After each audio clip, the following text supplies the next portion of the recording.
Good morning friends. I hope आप सब अच्छे होंगे। आपका स्वागत है आपके अपने YouTube channel current affairs for exam में। चलिए आज दिनांक 14/8/2024 की प्रश्नावली शुरू करते हैं। अल्ट्राटेक सीमेंट इंडियन सीमेंट्स में कितने प्रतिशत हिस्सेदारी का अधिग्रहण करेगी? 25.7%, 28.7%, 30.7% अथवा 32.7%। इसका सही जवाब है 32.7%। कुमार मंगलम बिरला नियंत्रित अल्ट्राटेक सीमेंट 3,954 करोड़ रुपए में इंडियन सीमेंट्स में 32.7% हिस्सेदारी खरीद रही है। चलिए अगले प्रश्न पर आते हैं। हाल ही में भारत निम्नलिखित में से किस देश को 40,000 करोड़ रुपए के झींगा निर्यात करता है? USA, UK, France, Australia. इसका सही जवाब है यूएसए। हाल ही में भारत ने अमेरिका को 40,000 करोड़ रुपए का झींगा निर्यात किया है। चलिए अगले प्रश्न पर आते हैं। हर वर्ष विभाजन विभीषिका स्मृति दिवस कब मनाया जाता है? मैं इसको इंग्लिश में पढ़ देता हूँ। When is Partition Horrors Remember Day observed every year? 11 अगस्त, 12 अगस्त, 13 अगस्त, 14 अगस्त। इसका सही जवाब है 14 अगस्त। विभाजन भयावह स्मृति दिवस हर साल 14 अगस्त को मनाया जाता है। सरकार ने 2024 में 14 अगस्त को विभाजन विभीषिका स्मृति दिवस के रूप में घोषित किया। विभाजन विभीषिका स्मृति दिवस की परिकल्पना उन लाखों लोगों की पीड़ा को प्रकाश में लाने के लिए की गई जो इस विभाजन से पीड़ित रहे हैं।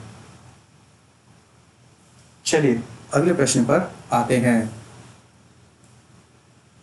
हाल ही में राज्यपालों के 92वें सम्मेलन का उद्घाटन कहाँ किया गया? किसके द्वारा किया गया? श्रीमती द्रौपदी मुर्मू, श्री नरेंद्र मोदी, श्री अमित शाह, श्री राजनाथ सिंह। इसका सही जवाब है श्रीमती द्रौपदी मुर्मू। राज्यपालों के 52वें सम्मेलन का उद्घाटन हाल ही में राष्ट्रपति श्रीमती द्रौपदी मुर्मू जी द्वारा किया गया। 1949 में राज्यपालों का पहला सम्मेलन राष्ट्रपति भवन में आयोजित किया गया था। भारत के राष्ट्रपति के पास राज्यपालों को उप राज्यपालों और केंद्रीय शासित प्रदेशों के प्रशासकों को नियुक्त करने और बर्खास्त करने की शक्ति है। चलिए अगले प्रश्न पर आते हैं। राष्ट्रपति भवन में स्थित दरबार हॉल का नया नाम क्या है? अशोक हॉल, अशोक मंडप, गणतंत्र मंडप, लोकतंत्र हॉल। इसका सही जवाब है गणतंत्र मंडप। राष्ट्रपति जी श्री द्रौपदी मुर्मू जी द्वारा राष्ट्रपति भवन में हॉलों का नाम बदला गया है। दरबार हॉल का नाम गणतंत्र मंडप और अशोक हॉल का नाम अशोक मंडप रख दिया गया है। दरबार शब्द का प्रयोग भारतीय शासकों ने न्यायपालों को संदर्भित करने के लिए किया जाता था और उन पर ब्रिटेन का शासन था। चलिए अगले प्रश्न पर आते हैं। श्री मृदु पवन दास को निम्नलिखित में से किस देश में भारत के अगले उच्चायुक्त के रूप में नियुक्त किया गया है? Congo, Rwanda, Burundi, Uganda. इसका सही जवाब है रवांडा।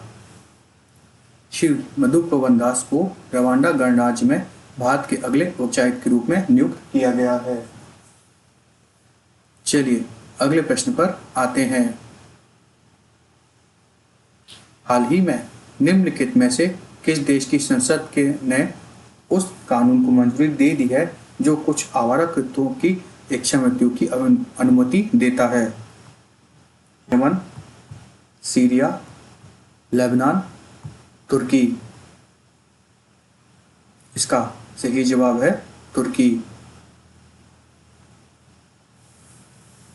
हाल ही में तुर्की की संसद ने उस कानून को मंजूरी दे दी है जो कुछ आवारा कुत्तों को इच्छा मृत्यु की अनुमति देता है। चलिए अगले प्रश्न पर आते हैं। हाल ही में निम्नलिखित में से किस देश में tech leaders forum of India launch किया गया है?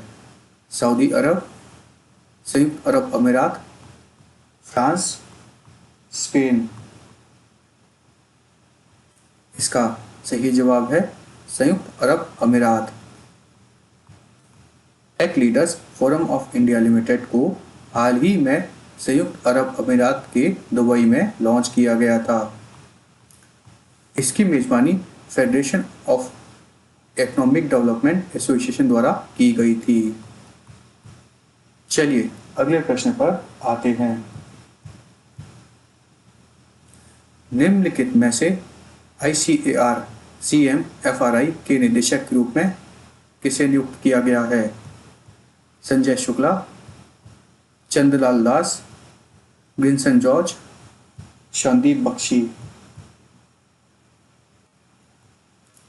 इसका सही जवाब है ग्रिनसन जॉर्ज।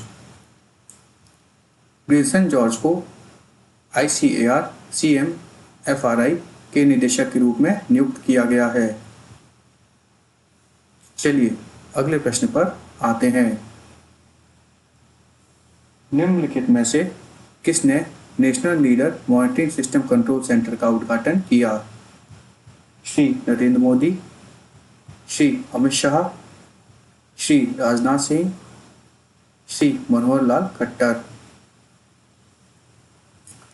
इसका सही जवाब है श्री मनोहर लाल खट्टर।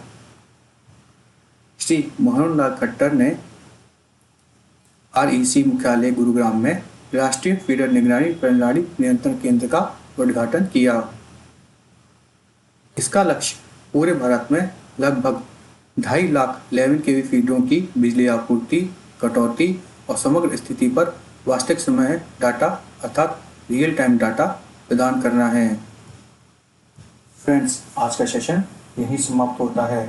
आपको हमारा सेशन कैसा लगा कमेंट करके बताइएगा तथा लाइक एवं सब्सक्राइब अवश्य कीजिएगा। धन्यवाद।